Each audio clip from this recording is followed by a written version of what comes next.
This is a very, very, very different character for me. Like I've never done anything like this in my career. So I'm very excited for people to hear me as a eternal savage vampire who's the matriarch of a big community and is actually, she's a good person, if a dark person. I am very excited to talk about The Lesser Dead. I gave it a listen to over the weekend, and it was really quite the unique little supernatural genre twist. I loved it. What about it really sparked your interest to want to be a part of it? It's a really great story. I was interested in exploring like the discipline of a dramatic podcast because it's always interesting to do something that you've never done before. But mostly it was a great story. It was a great story. It's something that I know would be entertaining, which is largely like when you're making stuff that you're putting out into the world, you want to make sure that you think, oh, this is something that I would listen to and enjoy, So I think it's really cool. I think people will really enjoy it. And that's part of me doing a good job, I think. Now, were you familiar with Christopher Buehlman's novel prior to getting the script for this, or was this your first introduction to it? Yeah, no, when I read the scripts, that was the first time, which is actually great because you can then really be hit with a story. It was, everything was new, like sort of reading the format of a scripted podcast or a dramatic podcast is very different to like a movie script. So it was really cool. He's a great writer. Yeah, I certainly love a lot of he's very good with his imagery in his writing. Yeah. I will say that. Yeah. And I especially love your character, Margaret. She's so interesting to say the least as it goes on.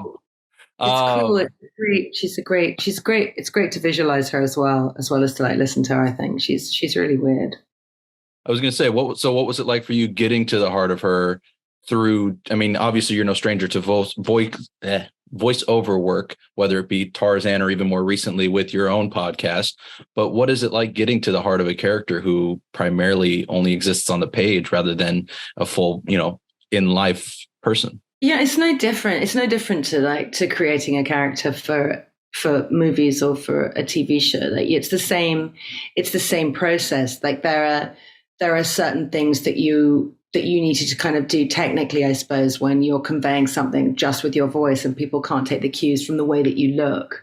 So that's always interesting. Like you're taking away that someone can cut away to you when you're not saying anything and an audience can understand what's happening in a look with a cutaway close up in a movie. But here you don't have that. So you're conveying everything as you're speaking, which you'd think can make you hit everything a bit too hard because you're but it's funny you don't. You become more economical, I think, and very, very specific with how you say things. It's a good discipline. I feel like every actor should do it because it stops you relying on I don't know, a camera to tell a story for you. You really are telling the story. You really are in control of what people's experience is. So I really liked it. So what would you then say was one of the biggest keys for you in finding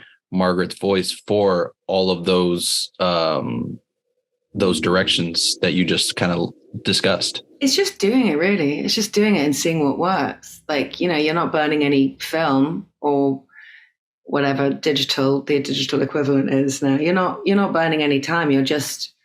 You can find it and see what works. It's interesting having a director who does that. Like Dan, like he done Carrie. Like he knew it's a different thing when I think you're being an auditory director because you're sort of listening for where the balance is as opposed to looking for what the image looks like. So it wasn't hard. It was just a different discipline, a different exploration. At this point, I've done pretty much every kind of version of interaction, like with kind of media entertainment. And it's so cool doing something for the first time. I really enjoyed it. I loved hearing the evolution of Margaret's voice throughout the story between the flashbacks to the present day.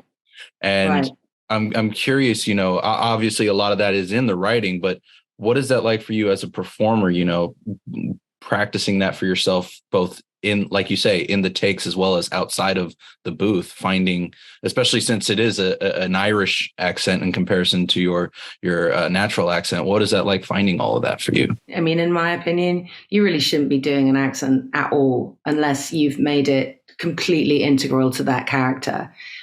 When accents are just laid upon something because, it would be fun to do that, or this is a great idea and it's terrible and it takes you out of the drama, it's just one of my least favorite things in the world. You have to integrate it into the character when you're kind of creating it and thinking about it. So you're thinking about that character with that voice. And then, I don't know, like with the flashbacks, it's just about sort of being quick and disciplined and going, okay, here we are. This is before all of this stuff had happened. So all of this sadness and awfulness in her own life hasn't happened. How is that reflected in her voice? There's a lack of tension, a lack of stress. Yes, they're working as a housekeeper and it's interesting. Like it's cool. You're like, well, how is that reflected? So it just requires a lot of thought. But again, like I said, I've been doing this for such a long time. Not much surprises me. And I think maybe I can become a bit lazy going, oh, okay, well, I know how to do this. I'll just do that. This is what they expect. This is what they want. This will work. But actually to go and really have to work on fine tuning and creating something without having the way that you look help you. That's a good discipline. That's good. That's why I think every actor should do it. It's like, it's hard. You could be a giant ball really quickly. Like, you better figure it out. So I liked it. I liked figuring out the way that she sounded, which is obviously, like, the accent was a huge part of that. I mean, I'm a big fan of your work, but off the top of my head, I cannot remember if you've ever done an Irish accent in any of your prior performances. Have you? Is this your first time doing such? No. So I was Irish in Circle of Friends, which was you're all too young to remember that film. That came out in 94, I think, or 95, 94. And then, but more recently I did the wonderful anthology show, Modern Love, for Amazon. And I was Irish in the episode that I did for them. And I mean, the thing is, I spent a lot of time in my life in Ireland. Lots of my family are Irish. Like, it's something that I don't know why. It's a place that I feel very comfortable researching and being in. I have a lot of love for Ireland. From everything I've heard, it's a very beautiful country. So I can't see why you wouldn't have a love for it. Yeah. And I love, even outside of you, the wonderful ensemble cast that this podcast has.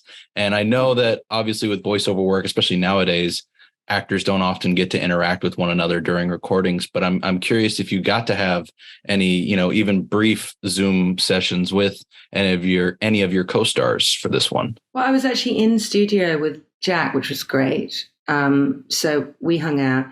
I didn't get to see Danny. Danny's an old friend of mine, but we didn't get to actually. There was, it was just to do with his shooting schedule and mine, and we never actually got to be in the same place.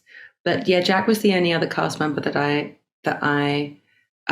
mean, there were some other voice actors that I would see. They were in a booth, and we'd interact a little bit. But Jack was my main foil, and Danny. But it was always just over a line. What was it then like getting to actually interact with Jack in person and learn about each other as well as discuss the characters with one another? It was great. It was part of that great process of meeting people that you've never met before and, creating something together. And Jack's smart and young and, was really figuring out what he was doing. Like, it was good. It was great. Now, as you come up to the release, what is one of the biggest things that you are really looking forward to listeners really getting to dive into for this series? people who know me and like know my work, this is a very, very, very different character for me. Like I've never done anything like this in my career. So I'm very excited for people to hear me as a eternal savage vampire who's the matriarch of a big community and is actually, you know, she's a good person if a dark person. I think that's really cool. And I think this world, it's so cinematic. You know, 1970s New York vampires living beneath the subways. Like it's pretty cool. Like I'm really excited for people to kind of enter that world because we haven't seen that. We've seen vampires. We know 1970s New York, but we've never seen the confluence of this. And it's as dark as it gets. Like if that's also what you're into, it's a really smart twist on the sort of supernatural horror genre because it's really clever and awful. Well, I couldn't agree with you more. I think anybody who loves the supernatural genre or even just the general era of 70s New York is really going to get a kick out of this. It's really, like you say, a great confluence of it all. Before I let you go for my final question, I did want to look away from the podcast. And I loved, like I said, as a fan of your work, I love getting to see you be a part of the Witcher universe with Blood Origin. And I know that Lauren Hisrich has mentioned possibly bringing you back in the future, but I'm curious if you have heard any further talks about that or if you're hopeful to come back for more. Yeah, I mean, so cool creating that character and knowing like they're very smart to create a character who can move through dimensions and time, and so they could use her. Like I think it would be great. I would love to. I haven't heard anything subsequently, but I feel like that's something that could happen at any time.